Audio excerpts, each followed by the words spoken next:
llamado espera.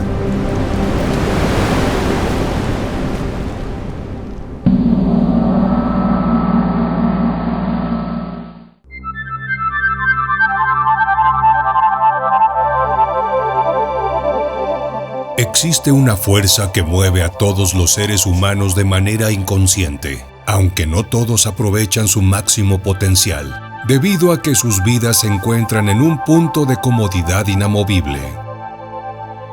La voluntad puede tener diferentes significados e interpretaciones según la cultura y sociedad en que nos desenvolvemos. Para algunos, es la intención o el deseo de hacer algo. También se refiere al esfuerzo, coraje y determinación. Otros definieron la voluntad anticipada como los deseos de una persona expresados en pleno uso de sus facultades mentales sobre el cuidado de su cuerpo y de su vida en un posible futuro, en la previsión de que llegase a estar incapacitada para expresar este tipo de preferencias. La voluntad anticipada de una persona es una expresión libre y en uso de las condiciones psíquicas, y depende por lo tanto de la forma de ser de cada persona. Nietzsche visualizó la voluntad del poder como el principio básico de la realidad a partir del que se desarrollan los seres vivos. Indica que la motivación del ser humano se basa en la consecución de sus deseos, la demostración de la fuerza y el alcance del lugar que considera le corresponde en el mundo. Supone también un proceso de expansión de la energía creativa que se correspondería con la fuerza interna primordial de la naturaleza. Esta definición es la más cercana al verdadero significado de la voluntad, especialmente cuando hablamos de una cultura milenaria como lo fueron los toltecas.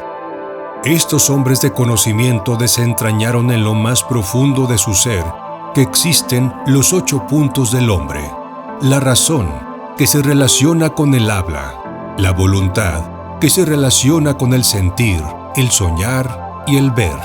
Estos son los 6 puntos que conocemos. El sentimiento es algo impreciso, pero de una u otra manera familiar.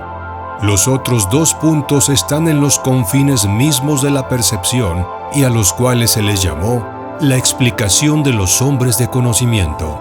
Esos 2 puntos que integran la totalidad del hombre son el tonal y el nahual, que están fuera de uno mismo y a la vez no lo están. Nosotros, los hombres, nacemos con 2 anillos de poder, pero solo usamos uno para crear el mundo. Ese anillo que se engancha al muy poco tiempo que nacemos es la razón y su compañera es el habla. Entre los 2 urden y mantienen el mundo del tonal. El secreto es que tenemos otro anillo de poder que nunca usamos: la voluntad, llave del mundo del nahual. El truco del hombre de conocimiento es el mismo truco del hombre común. Ambos tienen una descripción. Uno, el hombre común, la sostiene con su razón. El otro, el ser de conocimiento, la sostiene con su voluntad. Ambas descripciones tienen sus reglas y las reglas se perciben. Pero la ventaja del hombre de conocimiento es que la voluntad abarca más que la razón. La voluntad es algo muy especial, ocurre misteriosamente. No hay en realidad manera de decir cómo la usa uno, excepto que los resultados de usar la voluntad son asombrosos. ¿Acaso lo primero que se debe hacer es saber que uno lo puede desarrollar? La voluntad, que es una fuerza emanando de la región umbilical a través de una abertura situada debajo del ombligo, la llamaron como la brecha, y es lo que puede darte el triunfo cuando tus pensamientos te dicen que estás derrotado. La voluntad es lo que te hace invulnerable. La voluntad es lo que manda a un hombre de conocimiento a través de una pared, a través del espacio o la luna, si él lo quiere. Lo que generalmente se llama voluntad es carácter y disposición fuerte. Lo que un ser de conocimiento llama voluntad es un poder que viene de dentro y se prende al mundo de afuera. El conocimiento es aplicar la voluntad a una coyuntura clave. Un hombre de conocimiento busca y encuentra la coyuntura clave de cualquier cosa que quiera afectar y luego aplica allí su voluntad. Solo los hombres de conocimiento cultivan la voluntad. Les llega envuelta en el misterio, y les da la capacidad de realizar prodigios extraordinarios. Esfuérzate por percibir si lo que sostiene la descripción de tu mundo es tu razón o tu voluntad. Esa es la única manera de usar el mundo diario, como un desafío y como un vínculo para acumular suficiente poder personal, a fin de llegar a la totalidad de uno mismo. Lo que se necesita para que la magia pueda apoderarse de nosotros es borrar nuestras dudas. Una vez que las dudas desaparecen, todo es posible. Si logramos borrar las dudas, podremos entrar en el reino donde los milagros son cosas de todos los días. La voluntad tiene que ver con hazañas asombrosas que desafían nuestro sentido común. Es una relación entre nosotros y el mundo percibido, como una fuerza que liga a los hombres con el mundo que hemos elegido percibir. Percibir el mundo involucra un proceso de aprehender lo que se presenta ante nosotros.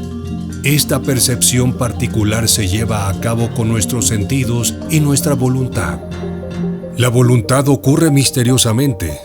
En realidad, no hay manera de decir cómo la usa uno, excepto que los resultados de usar la voluntad son asombrosos. Lo primero que se debe hacer es saber que uno puede desarrollar su voluntad. Un guerrero lo sabe y se pone a esperar con paciencia. De hecho, un guerrero no tiene más que su voluntad y su paciencia, y con ellas construye todo lo que quiere.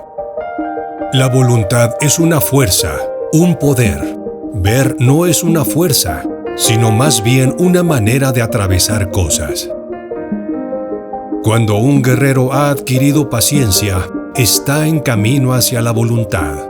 Sabe cómo esperar. Su muerte se sienta junto a él.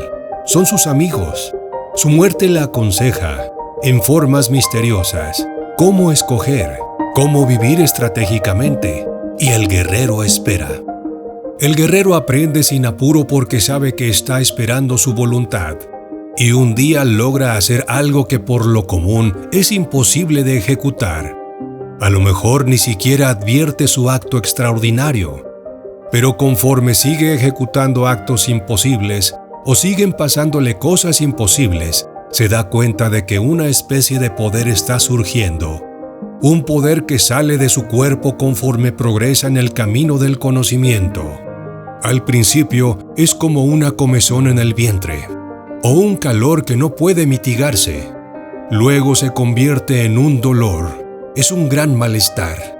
A veces el dolor y el malestar son tan grandes que el guerrero tiene convulsiones durante meses. Mientras más duras sean, mejor para él. Un magnífico poder es siempre anunciado por grandes dolores. Cuando las convulsiones cesan, el guerrero advierte que tiene sensaciones extrañas con respecto a las cosas.